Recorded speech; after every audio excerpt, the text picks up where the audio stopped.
Hi, and welcome to the School Health Educators Podcast, where we discuss health education and how to best teach health ed in the K 12 setting.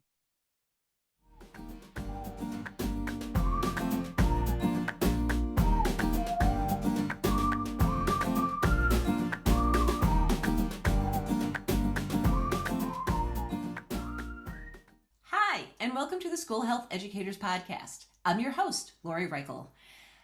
Today we're going to talk about epilepsy, including resources and why we as school health educators should care about this topic.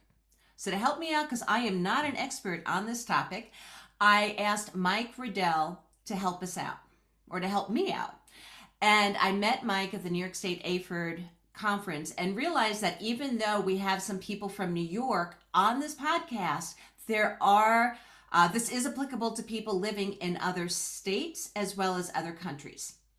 So, Mike, thank you so much for being here today. Do you want to say hi to our audience and tell us a little bit about who you are?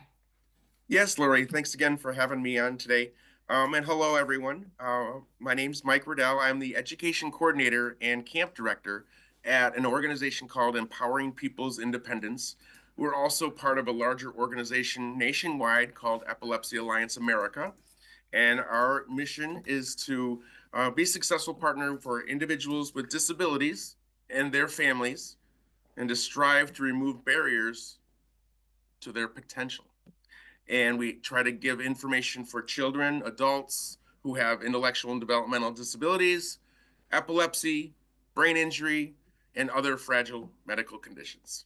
So I am part of the Epilepsy Services Department, and we our organization is located in upstate New York, like Lori said, anywhere from Rochester to Syracuse down to Binghamton area.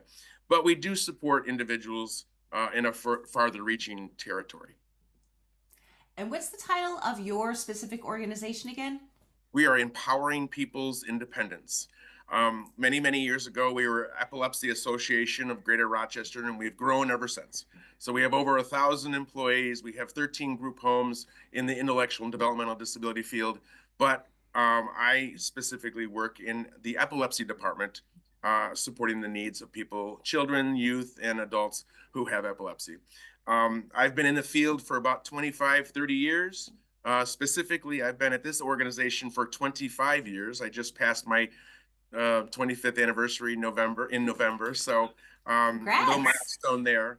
What brought me to the field is I was in college and I was a criminal justice criminology major, and I started to have seizures. I've been diagnosed with epilepsy. Long story short, I had about a dozen and a half seizures, about 18 different seizures at different points, all nocturnal, which means that they were happening while I was asleep, and they were the generalized tonic-clonic seizures. Those are the types of seizures that people get very stiff and rigid and start to having convulsions, having no awareness or recollection of the event. I was put on medication.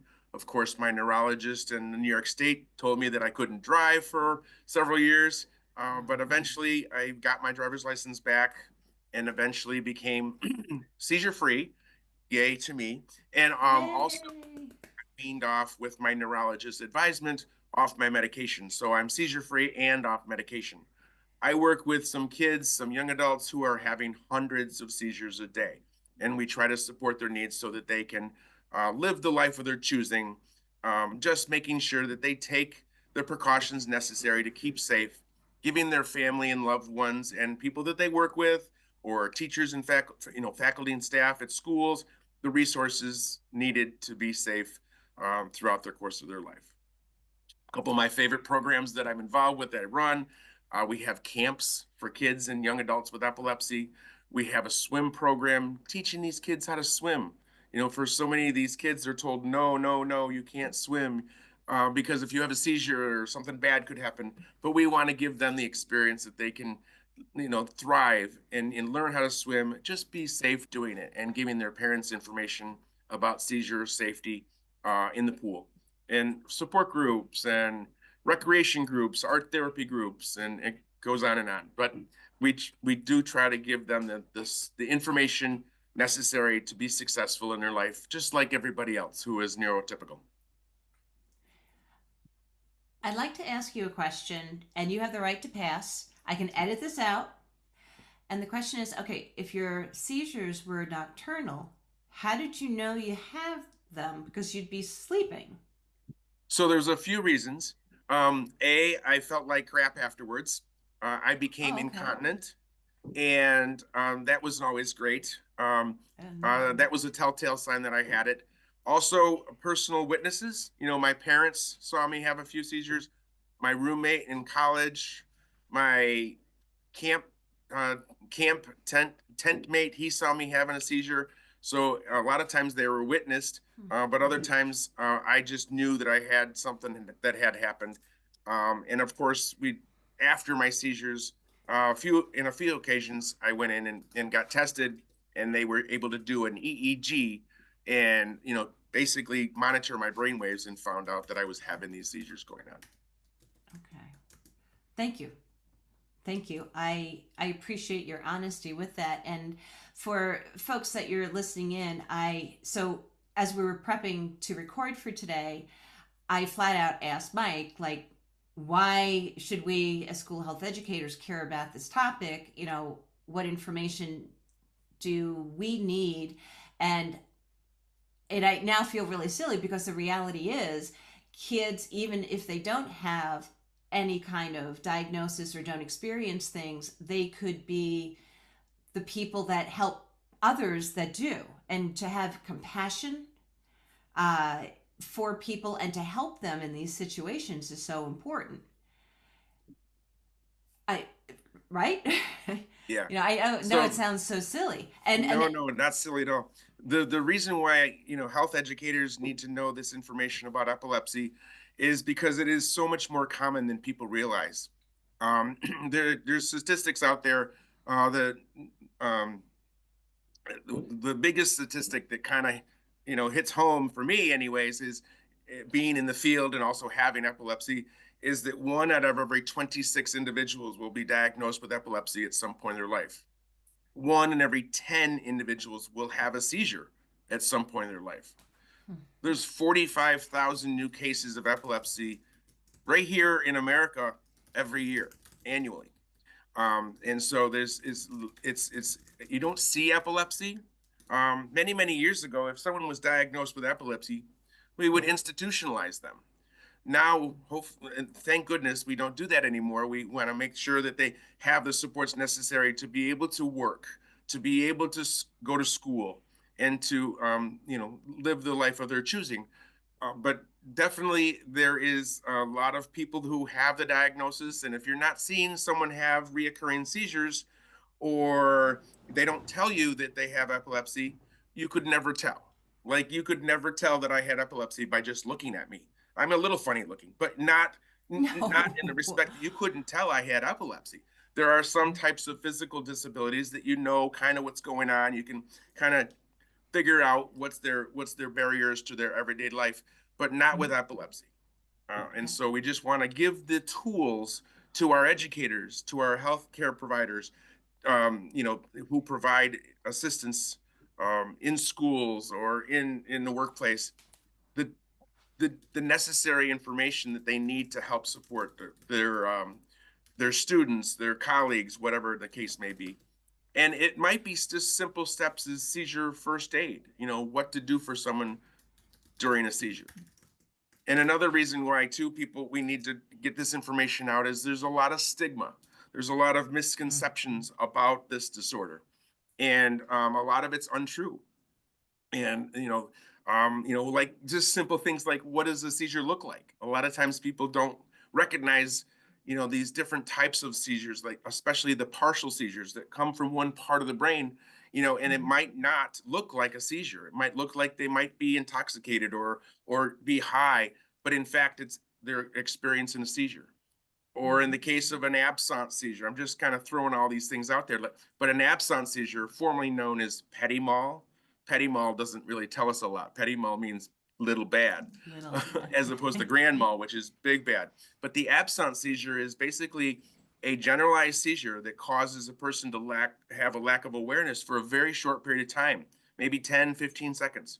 And then it might happen again and again and again. And it looks like a daydream. or someone's just not paying attention. But in fact, they're having these seizures. And if they just recognize that, or we're given this information, they can get it checked out at their neurologist or their primary care physician, and they might be a candidate to receive treatment for the disorder of epilepsy. Now, of course, it takes a neurologist to diagnose someone, but these absence seizures can go years without being diagnosed because they just don't look like seizures.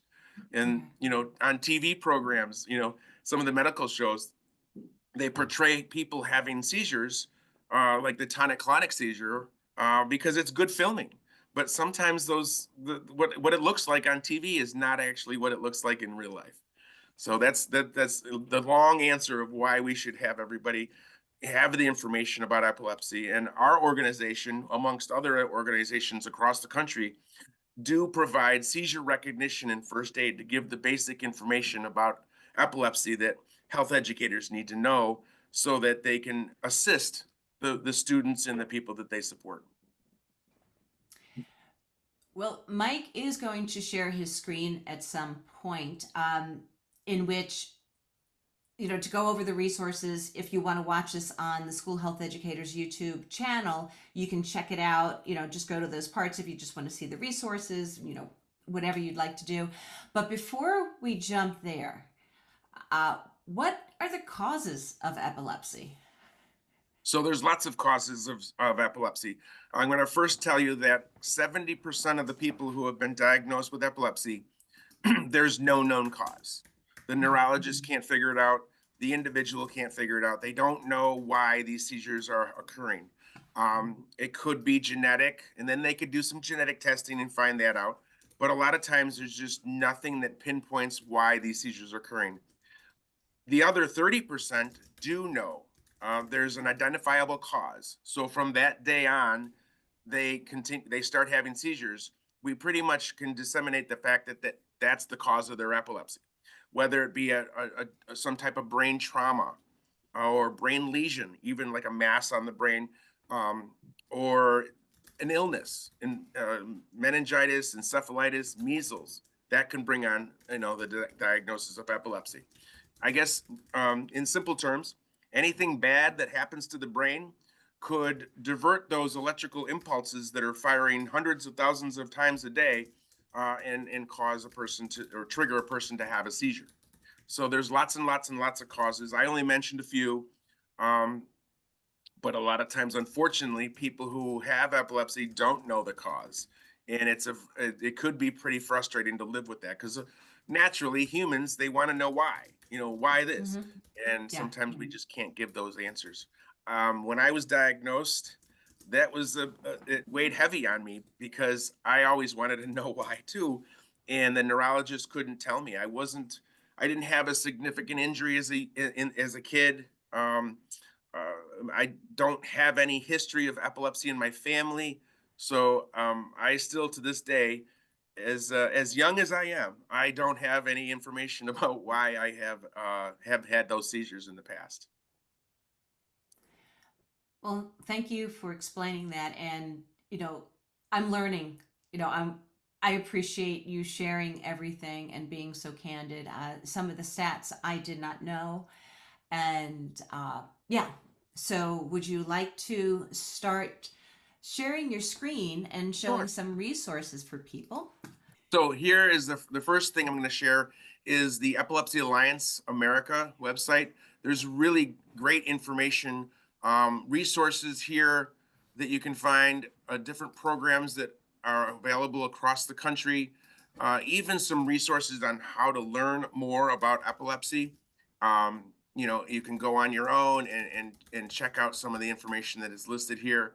And of course, we have different ways to get involved, but there's on here someplace, I'm not going to exactly show you right now, but you can do an online seizure recognition first aid training. And so the next resource that I want to share is a really great resource as well. It's the Seizure Action Plan Coalition. And there's several different pieces of information on here that can help a health educator. One is a very, very important thing. There's several templates talking about different seizure action plans that should be in place. What is a seizure action plan? Create your own seizure action plan. You can go right in here, and there's great templates from not only the Child Neurology Foundation, Epilepsy Alliance America, Epilepsy Foundation, Seizure Tracker, which is a great tool for families to use to track seizure activity. But the seizure action plan, I think, is a really, really important thing for students to have in place, whether they have an IEP or 504 plan or don't have that in place. To list certain things that is about their epilepsy, the types of seizures that they're having, the medication regime that they're on, the seizure protocol that the school should follow, emergency action, after the seizure's over, do they have to go home, or do they have to rest for a little while, or do they have to be seen by a neurologist? Everyone's different with epilepsy. So it's a really good resource to have, is the Seizure Action Plan Coalition. And the last resource that I'm going to share is our own website here. It's Empowering People's Independence website, or epiny.org. And we have an epilepsy tab, as you see here.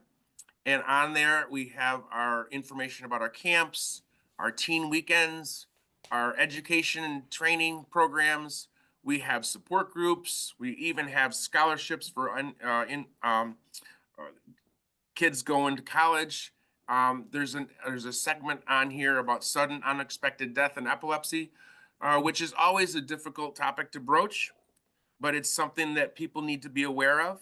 It is uncommon, but it does happen. I shared earlier that the statistic of how many people have epilepsy is 1 in every 26 individuals will develop epilepsy at some point in their life. 1 in every 1,000 of those people may experience a death or a fatality due to a seizure.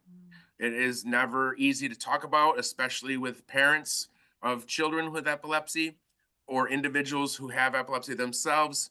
But we want them to know about it so that they can take the precaution, like remembering to take their medication, or remembering, to live a healthy lifestyle, to reduce the amount of chances that seizure activity will exist.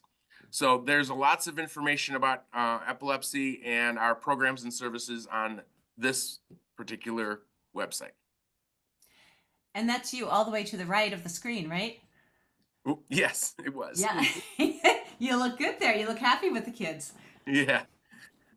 Like I was just talking about our programs and services, we have this camp for kids with epilepsy, and it's a chance for these kids to come together for a full week, overnight camp, and bond together because they have something instantly in common with everybody there. They have been diagnosed with epilepsy. Their seizure control ranges, their seizure types range, and they get to spend some time with some really cool counselors, volunteer counselors, who a lot of them are former campers, and they get to do the wall climbing and the zip lining, the swimming and the archery, and then arts and crafts, and all the kind of things that kids of that age should experience. And it has a lifelong effect because they realize that they're not the only one. They're not alone in this battle with epilepsy.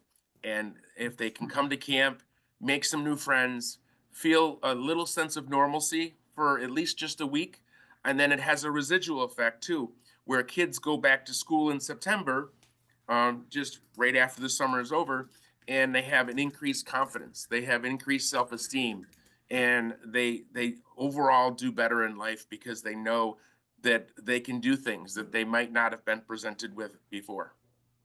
So that's just one program.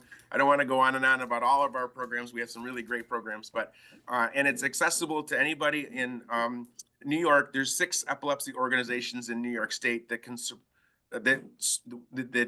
can provide services, from education to support groups and camps and things like that. And then, of course, Epilepsy Alliance America. You could find the closest partner organization to you, whatever state you live in, if you're not from New York. You're just a little passionate about this topic.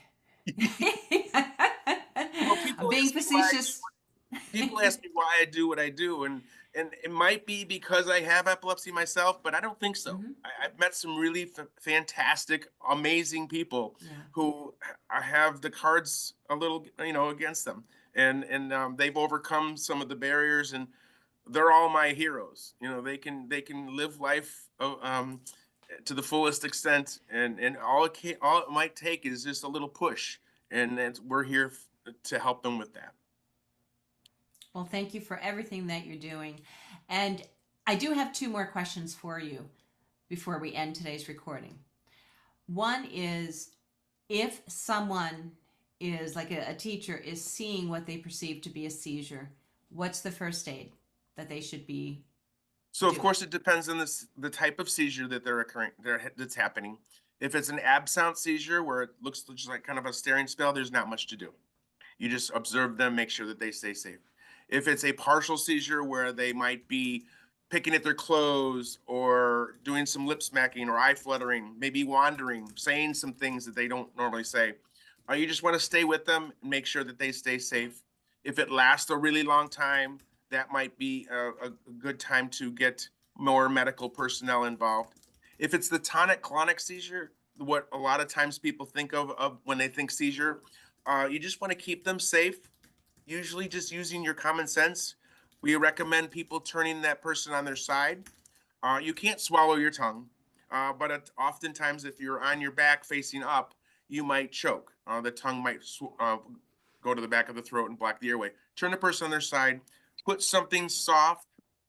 Put something soft under their head so they're not sustaining more injury to the skull. And also, you want to make sure that you don't put anything in the person's mouth. Well, we used to actually teach that long, long time ago, but there's nothing good that can come of putting something in their mouth. If they bite their tongue, it'll heal. They're not going to bite it off. But sticking a spoon or your finger in their mouth is never a good plan. Time the seizure, making sure that they know when the seizure started, or the person knows when the seizure started. So if it exceeds that 5 minute mark, that might be a good reason why we would want to call 911. But we don't have to call 911 every time a seizure occurs. People with epilepsy, they have seizures. The symptom of epilepsy is seizure activity. So it's not an emergency situation every time they have a seizure. So those are the basic first aid steps. Just using your common sense and being compassionate, being empathetic towards that individual, and and letting everybody know else, everybody else around them what's going on. So because they're curious, kids are curious, adults Hmm. are even curious, and if they're educated on what it is, rather than pushing it under the covers, it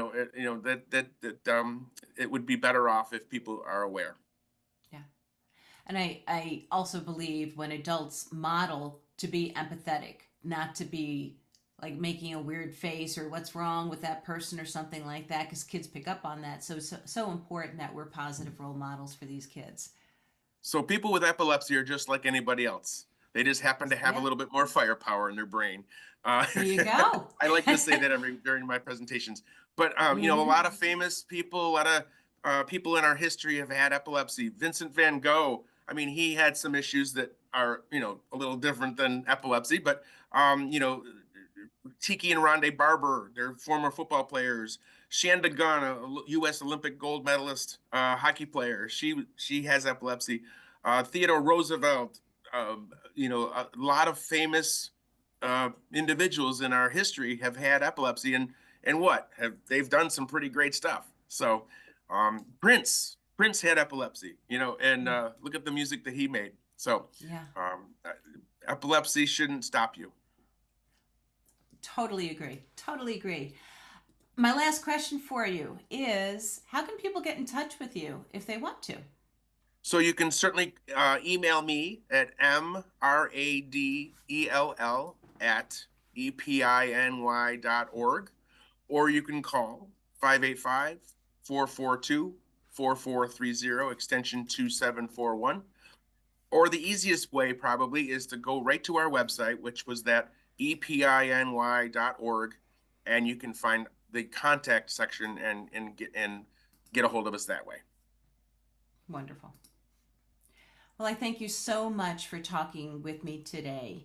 Again, this was Michael Radell from Empowering People's Independence, and I appreciate you making me learn today and being reminded of epilepsy. It's something that happens within the brain.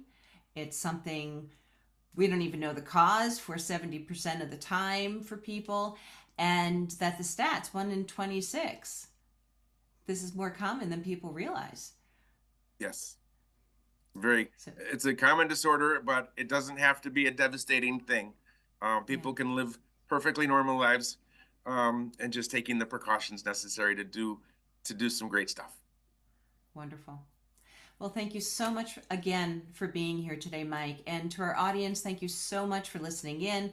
Again, you can watch this episode on the School Health Educators YouTube channel. And just a couple of reminders for you, continue to listen to some episodes. Please follow us on your favorite podcast platform.